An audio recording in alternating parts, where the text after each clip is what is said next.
Japanese negosyo. There is a website, you can look. There Oh, is it's okay. English. You know? You guys think this is Jesus? Korean Yes. Jesus? He's Korean? He's Korean. Oh, Jesus is Who Korean. who says it is not? You never know what you're missing. What's his name? If you go to those, you can read. So if you read this, you have nothing to lose, right?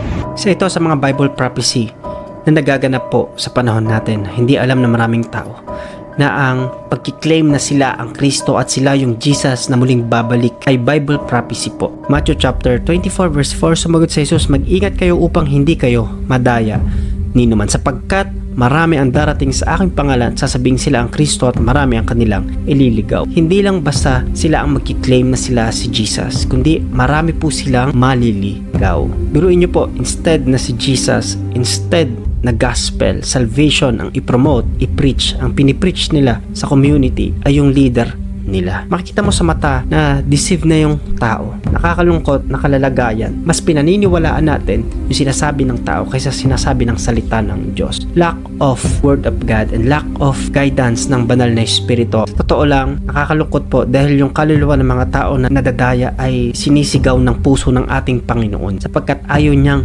mapahamak kahit isang kaluluwa. Kaya kailangan nating i-share ang gospel. Kailangan natin i-share ang salvation. It's free. Hindi katulad ng mga bagay na ito. Nakakatakot ang mangyayari sa mga taong mandaraya sapagkat sabi ng Lucas, mas mainam pang lagyan ng gilingang bato sa leeg at itapon sa bangin. Sabi ng Revelation, kasama na mga nandaya si Satanas, ang Antikristo at yung mga huwad na propeta na ibubulid sa dagat-dagatang apoy. Oo, magpapakilala sila na sila yung tagapagligtas, sila ang Panginoong Jesucristo. Dadayain nila ang napakaraming tao sa kaparaan ng paghihimala. Worst thing, kaya nilang maghimala kasi nasa influence sila ni Satan. Sabi ng Matthew 24:23, pag may nagsabi sa inyo narito ang Kristo o naroon siya, huwag kayong maniwala. Binabalaan na tayo ng Panginoon dito.